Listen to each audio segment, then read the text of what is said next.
விஜய் வந்து தன்னை வந்து பிளேஸ் பண்ணிக்கும் பொழுது எப்படி பிளேஸ் பண்ணிக்கிறார்னா, திமுக வர்சஸ் தாவேகா அப்படிங்கிற ஒரு விஷயத்த சொல்றாரு. அத சொல்லும் பொழுதே அவர் வந்து 2 விஷயத்த தெளிவுபடுத்துறாரு. எனக்கு பிரதான எதிரி திமுக. இந்த அரசியல் களம் வந்து திமுக ஆட்சி கட்டில்ல உட்காருதா, இல்ல எதிர்க்கட்சிக்கு அனுப்பி நான் வந்து ஆட்சி கட்டில்ல உட்கார்றேனா அப்படிங்கிறது தான் நம்பர் 1. அதிமுகவ ரீப்ளேஸ் பண்றதுக்கு அதிமுகவா நான் வந்து உட்கார போறேன். அதிமுக இடத்துல நான் உட்காரணும் அப்படின்னு அவர் நினைக்கிறார். அதிமுகவுடைய கிட்டத்தட்ட நீங்க பாத்தீங்கன்னா விஜய் வந்து ஒரு ஏடிஎம்கே 2.0 மாதிரி தான் விஜயுடைய கட்சி இருக்கு. அதிமுக வெளிப்படையாவே பாஜக கூட்டணியில வச்சிருக்காங்க. பாஜக கொண்டு வரதெல்லாம் கொள்கை ரீதியாக நாங்க ஆதரவு கொடுக்கிறோம் அப்படின்னு சொல்லி பேசுற அளவுக்கு முழுசா சந்திரமுகியா மாறி வந்து எடப்பாடி நிக்கிறாரு. விஜய் இன்னும் கங்கா ஸ்டேஜ்ல தான் இருக்கிறாரு. இன்னும் வந்து சந்திரமுகியா மாறல. இப்ப திமுகவுடைய வாக்குகள்னா கோர் ஓட் வந்து it's very strong ideology based vote. கருத்தியல் ரீதியாக திமுக பக்கம் நிக்கிறவங்க வந்து அவ்வளவு சீக்கிரம் நீங்க அவர்களை பிரிச்சு வந்து வெளியில கூட்டிட்டு போக முடியாது. சோ அந்த கோர் ஓட் பேங்க வந்து விஜய் டச் பண்றது அப்படிங்கிறது ரொம்ப கஷ்டம். அவரால் அது முடியாது. விஜய்க்கு வந்து ஃபர்ஸ்ட் டைம் ஓட்டர்ஸ் இருக்கிறாங்க, இல்லன்னு சொல்லல. விஜய்க்கு பெண்கள் ஆதரவு இருக்கு, இல்லன்னு சொல்லல. ஆனா ஒட்டு மொத்தமா 100% அது அங்கதான் இருக்கா அப்படின்னு சொன்னா நம்மளால ஏத்துக்க முடியாது. 15% விஜய் வாங்குவாரு அப்படின்னு தாங்க தோணுது. சோசியல் மீடியாவும் ரொம்ப ஓவரா ஹைப் பண்றாங்களோ அப்படின்னு தான் தோணுது. அது அந்த மெயின் ஸ்ட்ரீம் மீடியாவும் சரி, சோசியல் மீடியால தாவேகா தரப்பினரும் சரி, அவங்களுடைய அந்த சோசியல் மீடியா ஹைப் ஒரு நரேட்டிவ வந்து செட் பண்ண முயற்சி பண்றாங்க.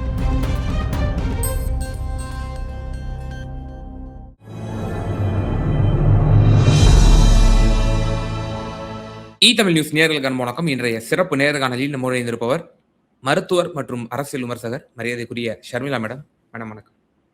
வணக்கம் தோழர். எக்ஸிட் போல வந்து இப்போ நம்ம எதிர்நோக்கி காத்து கொண்டிருக்கிறோம். மேற்குவங்கத்திலையும் இப்போ 2ஆம் கட்ட தேர்தல் நிறைவடைந்திருக்கிறத பார்க்கிறோம். இப்போ இன்னும் விரல் விட்டு எண்ணக்கூடிய நாட்கள்ல தேர்தல் எண்ணிக்கை, பல தகவல்கள். ஒரு பக்கம் ஹங் அசம்பிளின்றாங்க, மற்றொரு பக்கம் டிஎம்கேவுக்கு நல்ல ஃபேவரபிள் அப்படின்றாங்க. ஒரு ஸ்வீப்பிங் விக்டரி கூட இருக்கும் அப்படிங்கிற மாதிரியும் சொல்றாங்க. ஸோ நீங்க ஆஃப்டர் எலெக்ஷன் உங்களுக்கு கிரவுண்ட்ல இருந்து பல தகவல்கள் வந்து கிடைக்கப்பட்டிருக்கும். எப்படி பாக்குறீங்க? விஜய் சென்ட்ரிக் எலெக்ஷன் தான் இந்த எலெக்ஷன். விஜய் சென்ட்ரிக் எலெக்ஷனா அப்படின்னு கேட்டீங்கன்னா இல்ல. பட் விஜய் ஒரு தாக்கத்தை ஏற்படுத்தியிருக்காருன்னா கண்டிப்பா ஏற்படுத்தியிருக்காரு. கடந்த காலங்கள்ல வாங்கின மாதிரி 8, 10 எல்லாரும் ஆளாளுக்கு ஒரு பர்சன்டேஜ் சொல்றாங்க. 15% வாங்குவாருங்கிறாங்க, சில பேர் 25% வாங்குவாங்கங்கிறாங்க, இன்னும் சில பேர் 30% கூட வாங்குவாரு. ஆனா சீட் கன்வர்ஷன் இருக்குமா அப்படிங்கிறது தெரியல அப்படின்னு. என்ன பொறுத்த வரைக்கும் விஜய் ஒரு டிஸ்ரப்டரா, ஒரு ஸ்பாய்லரா தான் இருப்பாரு பல தொகுதிகள்ல அப்படின்னு தான் எனக்கு தோணுது. நீங்க இயல்பாவே இதுக்கு வந்து நீங்க பெரிய ஒரு செஃபாலஜிஸ்டா இருக்கணும், கிரவுண்ட் லெவல்ல போய் ஆராய்ச்சி பண்ணணும்லாம் இல்லைங்க. சிம்பிளா நீங்க யோசிச்சு பாருங்க. விஜய் வந்து தன்னை வந்து பிளேஸ் பண்ணிக்கும் பொழுது எப்படி பிளேஸ் பண்ணிக்கிறார்னா, திமுக வர்சஸ் தாவேகா அப்படிங்கிற ஒரு விஷயத்த சொல்றாரு. அத சொல்லும் பொழுதே அவர் வந்து 2 விஷயத்த தெளிவுபடுத்துறாரு. எனக்கு பிரதான எதிரி திமுக. இந்த அரசியல் களம் வந்து திமுக ஆட்சி கட்டில்ல உட்காருதா, இல்ல எதிர்க்கட்சிக்கு அனுப்பி நான் வந்து ஆட்சி கட்டில்ல உட்கார்றேனா அப்படிங்கிறது தான் நம்பர் 1. 2வது மற்றும் பலர்னு அதிமுகவை 3வது இடத்துக்கு தள்ளணும் அப்படிங்கிறது அவருடைய நோக்கம். அதிமுகவை ரீப்ளேஸ் பண்றதுக்கு அதிமுகவா நான் வந்து உட்கார போறேன். அதிமுக இடத்துல நான் உட்காரணும் அப்படின்னு அவர் நினைக்கிறார். அதிமுகவுடைய கிட்டத்தட்ட நீங்க பாத்தீங்கன்னா விஜய் வந்து ஒரு ஏடிஎம்கே 2.0 மாதிரி தான் விஜயுடைய கட்சி இருக்கு. ஒரு தனி நபருடைய ஒரு கரிஸ்மா, ஒரு தனி தலைவருடைய ஒரு கரிஸ்மாவை நம்பியே இருக்கு. அவங்களுக்குன்னு பெருசா கொள்கை எல்லாம் கிடையாது. திமுக கண்மூடித்தனமான திமுக எதிர்ப்பு அப்படிங்கிறதுதான் அதிமுகவுடைய கொள்கையாவும் இருந்தது. அதுதான் வந்து தாவேகாவுடைய கொள்கையாவும் இருக்கு அப்படிங்கறத நம்ம பாக்குறோம். அதே மாதிரி நீங்க பாத்தீங்கன்னா பாஜகவை எதிர்கொள்ளும் விதம். அதிமுக எப்படி அதிமுக வெளிப்படையாவே பாஜக கூட்டணியில வச்சிருக்காங்க. பாஜக கொண்டு வரதெல்லாம் கொள்கை ரீதியாக நாங்க ஆதரவு கொடுக்கிறோம் அப்படின்னு சொல்லி பேசுற அளவுக்கு முழுசா சந்திரமுகியா மாறி வந்து எடப்பாடி நிக்கிறாரு. விஜய் இன்னும் கங்கா ஸ்டேஜ்ல தான் இருக்கிறாரு. இன்னும் வந்து சந்திரமுகியா மாறல. ஆனா நீங்க பாத்தீங்கன்னா பிஜேபிய கடுமையான விமர்சனம் எங்கேயுமே வந்து அவர் பண்ணதில்ல. சிறுபான்மையினரோட வாக்க வந்து அவர் பிரிப்பாரு, அதற்காக பிஜேபி அவரை களத்துல இறக்கி விட்டு இருக்காங்க அப்படின்னு நம்ம சொல்றோம். அதுவும் ஓரளவுக்கு உண்மை அப்படின்னு தான் நமக்கு தோணுது. ஏன்னா பிஜேபியே இவர் கடுமையா விமர்சனம் பண்ண மாட்டேங்கிறாரு. ஒரு சிறுபான்மை சமூகத்தை சேர்ந்தவர் மற்றும் பலர் அப்படின்னு விமர்சிக்கிறாரு. அவர் எடப்பாடியை மட்டும் மற்றும் பலர்னு சொல்றீங்க. அந்த கூட்டணியில இருக்கக்கூடிய பாஜக, அந்த கூட்டணியில இருக்கக்கூடிய மோடி, அமித்ஷா, அண்ணாமலை போன்றவர்கள் எல்லாரையும் சேர்த்துதான் மற்றும் பலர் அப்படின்னு சொல்றாரு. தொடர்ந்து அப்படி பேசக்கூடிய விஜயை ஏன் பாஜக இது வரைக்கும் எதுவுமே பண்ணல? எந்த ரியாக்ஷனும் இல்ல. மாறாக கரூர்லயும் அவரை வந்து காப்பாத்தணும் அப்படின்னு முயற்சி பண்றாங்க. இன்னை வரைக்கும் சிபிஐக்கு அந்த வழக்கை டிரான்ஸ்பர் பண்ணிட்டு அதை வந்து ஒரு மூடி போட்டு வச்சிருக்கிறாங்க அப்படிங்கறத நம்ம பார்க்க முடியுது. விஜய் குழந்தை மாதிரி எங்க கூட்டணிக்கு வரட்டும், நாங்க வழி நடத்துறோம் அப்படின்னு பேசக்கூடிய ஒரு ட்ரெண்ட் எல்லாம் வந்து நம்ம பார்க்க முடியுது. அப்போ டெஃபினட்டா பாஜக தரப்புல இருந்து விஜய் அப்படிங்கிற ஒரு செடியை அவங்க வளர விடுறாங்கன்னா அத ஏன்னா ஒரு காலகட்டத்துல ஜோசப் விஜய்னு அவரை அடையாளப்படுத்தினதே பாஜக தான். ஆனா இன்னைக்கு வந்து அவங்க தீவிரமா அவரை எதிர்க்க மாட்டேங்கிறாங்கன்னா அப்ப அவரால அவங்களுக்கு ஏதோ ஒரு லாபம் இருக்கு, இல்ல அவரால களத்துல இறக்கப்பட்டவர் அப்படிங்கிற ஒரு கன்க்ளூஷனுக்கு நம்மளால வர முடியுது. இயல்பாவே வந்து பிஜேபி சாரி இயல்பாவே விஜய் யாருடைய வாக்க பிரிப்பாரு அப்படிங்கறத கொஞ்சம் பிராக்டிக்கலா யோசிச்சு பாருங்களேன். இப்ப திமுகவுடைய வாக்குகள்னா கோர் ஓட் வந்து it's very strong ideology based vote. கருத்தியல் ரீதியாக திமுக பக்கம் நிக்கிறவங்க வந்து அவ்வளவு சீக்கிரம் நீங்க அவர்களை பிரிச்சு வந்து வெளியில கூட்டிட்டு போக முடியாது. சோ அந்த கோர் ஓட் பேங்கை வந்து விஜய் டச் பண்றது அப்படிங்கிறது ரொம்ப கஷ்டம், அவரால் அது முடியாது. இரண்டாவது இன்னைக்கு வந்து சிஎம் உடைய அந்த ஸ்டேச்சர் இன்னைக்கே ஒரு ஒரு தமிழ்நாட்டுல மட்டும் இல்லாம இந்திய அளவுல கவனிக்கப்படத்தக்க ஒரு தலைவரா வந்து அவர் வளர்ந்து நிற்கிறார். நேத்து பாருங்க செய்தி, 2வது வருடமாக தொடர்ந்து 2 இலக்கு பொருளாதார வளர்ச்சி வந்து தமிழ்நாடு மட்டும்தான். இந்தியாவிலேயே தமிழ்நாடு ஒற்றை மாநிலம் 2 வருஷமா 2 இலக்கு பொருளாதார வளர்ச்சி காமிக்கிறோம். நேஷனல் ஆவரேஜ் வெறும் 7.4 தான் இருக்கு. இன்னைக்கு வந்து உள்நாட்டு உற்பத்தியில ஆரம்பிச்சு தனிநபர் வருமானம் வரைக்கும் எல்லா இடத்துலயும் தமிழ்நாடு ஒரு நம்பர் 1 மாநிலமா கொண்டு வந்து நிப்பாட்டி இருக்கிறார். அந்த ஸ்டேச்சரை வந்து இன்னைக்கு எடப்பாடியாலேயோ விஜயாலேயோ கண்டிப்பா மேட்ச் பண்ண முடியாது. எடப்பாடிக்கு எக்ஸ்பீரியன்ஸ் இருக்கு, விஜய்க்கு அந்த கவர்னன்ஸ் எக்ஸ்பீரியன்ஸ் கூட இல்ல. அப்ப அந்த ஸ்டேச்சர் வந்து கண்டிப்பாக பல மக்கள் மத்தியில ஒரு பெரிய ஒரு நல்ல மதிப்பை வந்து பெற்றிருக்கு. திமுக மீது விமர்சனங்கள் இருந்தாலும் இந்த ஒரு காரணத்தினால்தான் ஆன்டி இன்கம்பன்சி வந்து பெருசா வெளியில வரல அப்படிங்கறத நம்ம பாக்குறோம். திமுக மீது, திமுக கவுன்சிலர்கள் மீதோ இல்ல லோக்கல் பாடி நபர்கள் மீதோ இல்ல அமைச்சர்கள் மீதோ கூட எம்எல்ஏக்கள் மீதோ விமர்சனங்கள் மக்களுக்கு இருந்தாலும் அதை தாண்டி சிஎம் மேல இருக்கக்கூடிய ஒரு குட்வில் வந்து அவங்களுக்கு பிடிக்குது. இவர் அமைச்சர் தாங்க சரியில்லை, எம்எல்ஏ தாங்க சரியில்லை, ஆனா முதல்வருடைய நோக்கம் நல்லா இருக்குங்க, அவர் சின்சியரா முயற்சி பண்றாரு அப்படிங்கிற ஒரு விஷயத்த நிறைய பேர் பதிவு பண்றாங்க. அப்ப அந்த சிஎம் உடைய கரிஸ்மா அப்படிங்கிறது அங்க கிரவுண்ட் லெவல்ல ஒர்க் பண்ணுது அப்படிங்கறத பாக்குறோம்.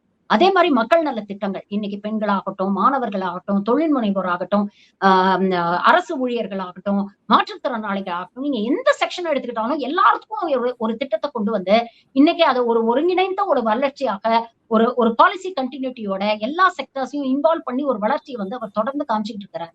இது வந்து நிறைய பெண்களுடைய வாக்குகளை, மாணவர்களுடைய வாக்குகளை அவர் பக்கம் திருப்பி இருக்கு. விஜய்க்கு வந்து ஃபர்ஸ்ட் டைம் ஓட்டர்ஸ் இருக்கிறாங்க, இல்லன்னு சொல்லல. விஜய்க்கு பெண்கள் ஆதரவு இருக்கு, இல்லன்னு சொல்லல. ஆனா ஒட்டு மொத்தமா 100% அது அங்கதான் இருக்கா அப்படின்னு சொன்னா நம்மளால ஏத்துக்க முடியாது. ஸ்டாலின் கொண்டு வந்த திட்டங்கள்னால பயன்பெற்ற எத்தனையோ பெண்கள் திமுகவுக்கு தான் வாக்களிப்பாங்க. எத்தனையோ அரசு பள்ளிகளில் படிக்கக்கூடிய மாணவர்கள், மாணவிகள் இந்த அரசு கொண்டு வந்த திட்டத்தினால பயன்பெற்று இன்னைக்கு நல்ல வேலையில இருக்கிறவங்க, நல்லா படிப்பை தொடரக்கூடியவர்கள் கண்டிப்பாக வந்து திமுகவுக்கு தான் ஓட்டு போடுவாங்க. சோ என்டையர் சங்க் அப்படி விஜய் எடுத்துட்டு போவாரு அப்படின்னு நம்ம சொல்ல முடியாது. அதே நீங்க அதிமுக எடுத்துக்கிட்டீங்கன்னா இன்னைக்கு அவங்களுடைய கட்சியுடைய அடித்தளமே இன்னைக்கு ஆட்டம் கண்டிருக்குங்க. பல்வேறு சுக்குநூறா இன்னைக்கு வந்து பிஜேபி வந்து பிரிச்சு விட்டுட்டாங்க. இவங்க எடப்பாடி ஒரு செக்மெண்ட், ஓபிஎஸ் ஒரு செக்மெண்ட், டிடிவி ஒரு செக்மெண்ட், சசிகலா ஒரு செக்மெண்ட் அப்படின்னு பிரிஞ்சு பிளவுபட்டு கிடக்குது அதிமுக. அங்க இருக்கக்கூடிய தொண்டர்களுக்கே ஒரு விரக்தி இருக்கு. அவங்கள ஒருநிலைப்படுத்தி, ஒருமுகப்படுத்தி, அவங்கள ஆர்கனைஸ் பண்ணி ஒரு ஒருங்கிணைந்த அதிமுகவா பண்றதுக்கு எவ்வளவு முயற்சிகள் எடுத்து அது தோல்வியில முடிஞ்சு போச்சு. எடப்பாடிக்கு அந்த லீடர்ஷிப் குவாலிட்டிஸ், அந்த கரிஸ்மா, எல்லாரையும் ஒருங்கிணைக்கக்கூடிய அந்த கரிஸ்மா அவருக்கு இல்ல அப்படிங்கிற ஒரு விமர்சனம் இருக்கு. தொடர்ந்து எடப்பாடி பிஜேபி அடிபணிஞ்சு போயிட்டாரு, ஒரு முதுகெலும்பு இல்லாத ஒரு தலைவர் பிஜேபிக்கு அடிபணிஞ்சு போறாரு அப்படிங்கிற ஒரு இமேஜ் இன்னைக்கு மக்கள் மத்தியில வந்து நல்லா ரெஜிஸ்டர் ஆயிடுச்சு. அந்த பொலிட்டிக்கல் நரேட்டிவ் ரெஜிஸ்டர் ஆயிடுச்சு. சோ அந்த வாக்குகளை ஈஸியா பிரிச்சு தன் பக்கம் கொண்டு வரக்கூடிய ஒரு வலிமை வந்து விஜய்க்கு இருக்கு. சோ நீங்க கம்பேரிட்டிவ்லி நீங்க பாத்தீங்கன்னா திமுக வாக்குகள் அதிகம் பிரிப்பாரா, அதிமுக வாக்குகள் அதிகம் பிரிப்பாரா அப்படின்னு பாத்தீங்கன்னா திமுகவை விட அதிமுக வாக்குகளை அவர் அதிகம் பிரிப்பதற்கான சாத்தியக்கூறுகள் தான் அதிகம் இருக்கு. அதே மாதிரி சீமானுடைய வாக்குகளை ஓரளவுக்கு பிரிப்பாரு. எல்லா கட்சிகளுடைய வாக்குகளும் விசிகேயா இருக்கட்டும், பாமகவா இருக்கட்டும், எல்லா கட்சிகளிலும் கொஞ்சம் கொஞ்சம் எடுப்பாரு. ஆனா அதிகமாக அவர் எடுக்கக்கூடியது அதிமுகவுடைய வாக்கு வங்கியா தான் நம்ம பார்க்க முடியும்.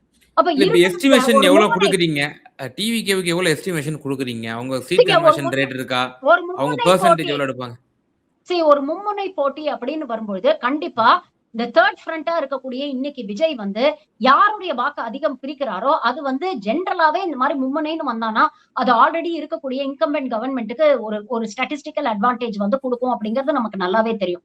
விஜயை பொறுத்த வரைக்கும் நீங்க பாத்தீங்கன்னா ஒரு யூனிஃபார்மா விஜய்க்கு ஒரு அக்செப்டன்ஸ் இருக்கா அப்படின்னு பாத்தீங்கன்னா இல்ல. அர்பன் அண்ட் செமி அர்பன் ஏரியாஸ்ல வந்து அவருக்கு நல்ல அக்செப்டன்ஸ் இருக்குன்னு நம்ம பாக்குறோம். வேற ரூரல் கான்ஸ்டிடியூன்சிஸ்க்கு நீங்க போனீங்கன்னா அந்த அக்செப்டன்ஸ் ரொம்ப கம்மியாக தான் இருக்கு. இன்னமும் உதயசூரியன், இரட்டை இலை அப்படிங்கிற சின்னங்களுக்கு இருக்கக்கூடிய வேல்யூ வந்து விஜய்க்கு பெருசா இல்ல அப்படிங்கறத நம்ம பாக்குறோம். சோ இதுல வந்து ஓவராலா நீங்க அப்படி ஸ்வீப்பிங்கா இந்த எலெக்ஷன்ல ப்ரெடிக்ட் பண்ண முடியாது. ஏன்னா விஜயுடைய அந்த புல் வந்து அந்த மாதிரி இருக்கு. அவருக்கு இருக்கக்கூடிய அந்த கரிஸ்மா மற்ற இதற்கு முன்னால வந்த தலைவர்கள் எல்லாம் பார்க்கும்போது டெஃபினட்டா அவருக்கு அதிகமா இருக்கு.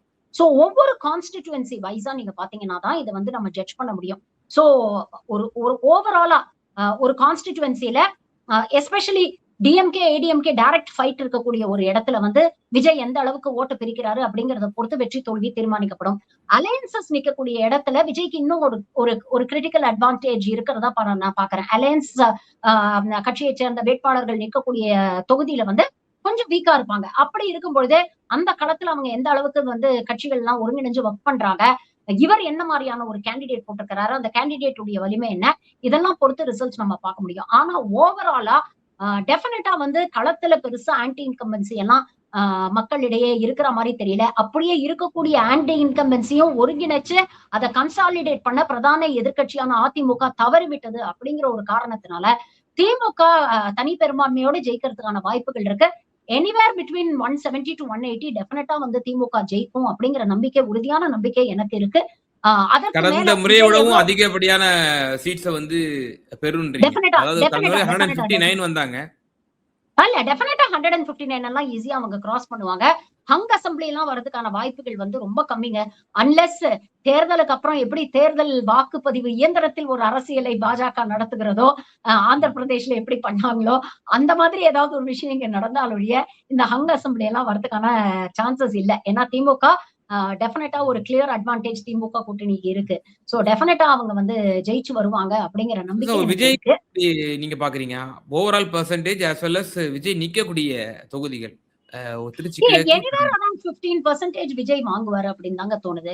சோசியல் மீடியாவும் ரொம்ப ஓவரா ஹைப் பண்றாங்களோ அப்படின்னு தான் தோணுது. அது அந்த மெயின் ஸ்ட்ரீம் மீடியாவும் சரி, சோசியல் மீடியால தாவேகா தரப்பினரும் சரி, அவங்களுடைய அந்த சோசியல் மீடியா ஹைப் ஒரு நெரேட்டிவ வந்து செட் பண்ண முயற்சி பண்றாங்க. பட் களத்துல ரியாலிட்டி அப்படி இருக்கிற மாதிரி எனக்கு தெரியல. Anywhere around 15 to 18% Vijay might make. ஆனா அந்த பெர்சன்டேஜ் வந்து யூனிஃபார்மா இருந்தா அதுல எந்த பிரயோஜனமும் இல்ல. ஏதாவது ஒரு சில பாக்கெட்ஸ்ல ஒரு கான்சென்ட்ரேட்டடா அவர் நல்ல பெர்சன்டேஜ் எடுத்தாருன்னா ப்ராபப்ளி சீட் கன்வர்ஷனுக்கான வாய்ப்புகள் இருக்கா இருக்கும். விஜயை தாண்டி அங்க இருக்கக்கூடிய கிரெடிபிள் கேண்டிடேட்ஸ் அப்படின்னு பாத்தீங்கன்னா செங்கோட்டைன்னு ஒருத்தர் இருக்கிறாரு. அதை தாண்டி இருக்கக்கூடிய கேண்டிடேட்ஸ் எல்லாருமேலயும் ஏதாவது ஒரு விமர்சனங்களோ இதுவோ இருக்கத்தானே செய்யுது. சோ செங்கோட்டையன் அவர்களுக்கே வந்து ரொம்ப கஷ்டம் அப்படிங்கிற மாதிரி தான் நிறைய பேர் சொல்றாங்க. பிகாஸ் அங்க வந்து லோக்கல்ல நீங்க பாத்தீங்கன்னா சசிகலா ஃபேக்டர், தினகரன் ஃபேக்டர் இதெல்லாம் நம்ம வந்து பார்க்க வேண்டியிருக்கு இல்ல. சோ என்ன பொறுத்த வரைக்கும் விஜய்க்கு வந்து பெரம்பூர்ல ஒரு க்ளோஸ் கான்டெஸ்டா இருக்கும். அதை ப்ரெடிக்ட் பண்ண முடியாது. ஏன்னா அங்க இருக்கக்கூடிய சேகரும் நீங்க பாத்தீங்கன்னா தொடர்ந்து அவர் இந்த மக்களோட பயணிச்சிருக்கிறாரு. கடந்த முறை அவர் எம்எல்ஏவா இருக்கும் பொழுது நல்லா களப்பணி செஞ்சிருக்கிறாரு. அவருக்கான ஒரு ஒரு வரவேற்பும் மக்கள் கிட்ட இருக்கு அப்படின்னு சொல்றாங்க. சோ இது விஜயை பொறுத்த வரைக்கும் பெரம்பூர்ல ஒரு க்ளோஸ் கான்டெஸ்டா தான் இருக்கும். திருச்சி ஈஸ்ட்ல எனக்கு தெரிஞ்சு அவர் ஜெயிக்கிறதுக்கான வாய்ப்புகள் குறைவுதான். ஏன்னா இனிகு இருதயராஜ் வந்து ஒரு ஸ்ட்ராங் கேண்டிடேட்டா அங்க இருக்கிறாரு.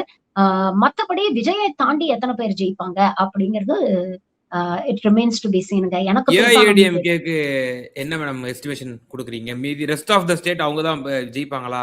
இப்போ 180 வரைக்கும் நீங்க கொடுத்துருக்கீங்க. ரெஸ்ட் ஆஃப் த ஸ்டேட்ஸ் ஒரு அரௌண்ட் 60 சீட்ஸ் இருக்கு. 60 சீட்ஸ் என்டிஏ வந்துருமா? டெஃபினட்டா ஏடிஎம்கே வந்துருங்க. அதுல எல்லாம் நீங்க ரொம்ப அண்டர் எஸ்டிமேட் பண்றீங்க. விஜயை எந்த அளவுக்கு வந்து ஓவரா ஹைப் பண்றாங்களோ அந்த அளவுக்கு அதிமுகவை ஓவரா அண்டர் எஸ்டிமேட் பண்றாங்களோ அப்படின்னு தான் எனக்கு தோணுது. அந்த அளவுக்கு எல்லாம் இன்னும் வந்து அதிமுக ரொம்ப காணாம போற அளவுக்கு எல்லாம் வந்து இன்னும் அதிமுக வரலன்னு தான் நினைக்கிறேன். இன்னும் அந்த தலைவர்களுக்கு அங்க இருக்கக்கூடிய ஸ்ட்ராங் கேண்டிடேட்ஸ் போட்டிருக்கிறாங்க. லோக்கல்ல களத்துல அவங்களுக்கு அந்த லோக்கல்ல அவங்க கான்ஸ்டிடுவன்சில அவங்களுக்குன்னு ஒரு பலம் இருக்கும்ல, அவங்களுக்குன்னு ஒரு மக்கள் சப்போர்ட் இருக்கும்ல. இந்த அரசியல் எல்லாம் தாண்டி பாஜக கூட்டணி அப்படிங்கறதெல்லாம் தாண்டி ஒரு தனி நபரா ஒரு முன்னாள் அமைச்சரா ஒரு கேண்டிடேட்டா அவங்களுக்கு அங்க மக்களுடைய ஆதரவு அப்படிங்கிறது இருக்கும். அவங்க இந்த டென்யூர்ல அவங்க எவ்வளவு கிட்டத்தட்ட 66 எம்எல்ஏக்கள் இருந்திருக்கிறாங்க. அவங்க களத்துல எவ்வளவு பணி செஞ்சிருக்கிறாங்க. இந்த விஷயங்கள்லாம் மக்கள் பார்ப்பாங்க. அப்படியெல்லாம் ஒரேடியா வந்து அதிமுகவை ஒதுக்கி வச்சுட்டு விஜயை தூக்கி கொண்டு வந்து 2வது இடத்துல உட்கார வச்சிருவாங்க அப்படின்லாம் எனக்கு தோணலங்க. கணிசமான தொகுதிகளை அதிமுகவும் ஜெயிப்பாங்க அப்படிங்கிற நம்பிக்கை எனக்கு. ஸோ அப்போசிஷன் பொசிஷனை மீண்டும் தக்க வைக்கும் ஏஐஏடிஎம்கே. டெஃபினட்டா அதுல எந்த மாற்று கருத்துமே இல்ல. தக்க வைப்பாங்க. பட் தேர்தலுக்கு அப்புறம் பாஜக என்ன ஒரு நரேட்டிவ ஸ்பின் பண்ணுவாங்க அப்படின்னு பாத்தீங்கன்னா, இந்த தோல்வியை முழுக்க முழுக்க எடப்பாடி தலையில தூக்கி அந்த ரெஸ்பான்சிபிலிட்டியை தூக்கி வைப்பாங்க. இந்த தோல்விக்கு முழுக்க முழுக்க எடப்பாடியுடைய ஆளுமை பற்றாததுதான் காரணம் அப்படிங்கிறது. ஏன்னா பாஜகவும் சரி, பாஜக ஆதரவாளர்களான பத்திரிகையாளர்களும் சரி, தொடர்ந்து எடப்பாடியுடைய ஆளுமைகளை இந்த தேர்தல் நெருக்கத்துல வரக்கூடிய எல்லா டிபேட்ஸ்லயும் நீங்க துக்ளக் ரமேஷ் எல்லாம் பேசுறதெல்லாம் நீங்க பாருங்க.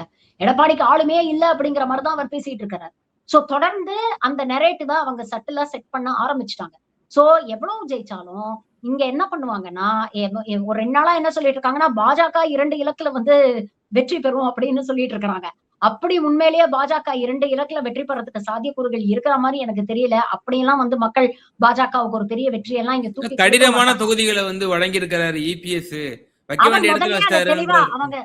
அவங்க ஜெயிக்க கூடாதுன்னு நினைச்சுதாங்க அவர் பண்ணாரு. அவங்கள கண்டெயின் பண்ணணும் அப்படிங்கிற ஒரு தாட் அவருக்கும் இருக்கும்ல. அவரும் இவ்வளவு நாள் அரசியல்ல இருந்திருக்கிறாருங்க. அவரை அவ்வளவு தூரம் எல்லாம் நம்ம அண்டர் எஸ்டிமேட் பண்ணி பார்க்க முடியாது. சோ அதுக்கான முயற்சி அவர் எடுத்திருக்கிறாரு. அதற்கான பலன் கிடைக்கும் தான் நான் நினைக்கிறேன். ஏன்னா பெரும்பாலான இடங்கள்ல திமுகவை நேரடியாக பாஜக சந்திக்கிறது. அப்படிப்பட்ட இடங்கள்ல டெஃபினட்டா திமுகவோட ஆதரவு தான் ஜெயிக்கும்.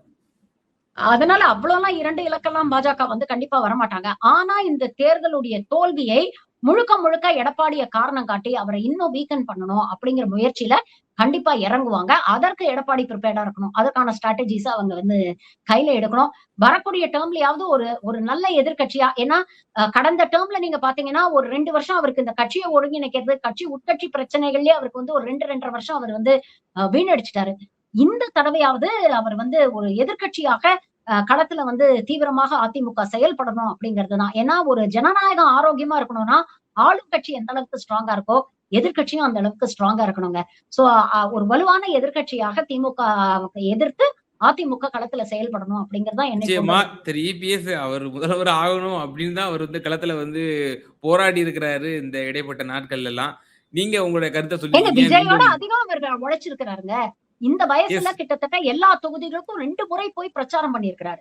அந்த உழைப்பெல்லாம் அவ்வளவு சீக்கிரம் வீண் போகாது. மக்கள் அந்த உழைப்புக்கான அங்கீகாரத்தை கண்டிப்பா கொடுப்பாங்க. நிச்சயமா மேம். பல்வேறு விவகாரங்கள்ல எங்க நேயர்களுக்கு ரொம்ப தெளிவா உங்களோட கருத்துக்களை பகிர்ந்தீங்க. மிக நன்றி. தேங்க்யூ.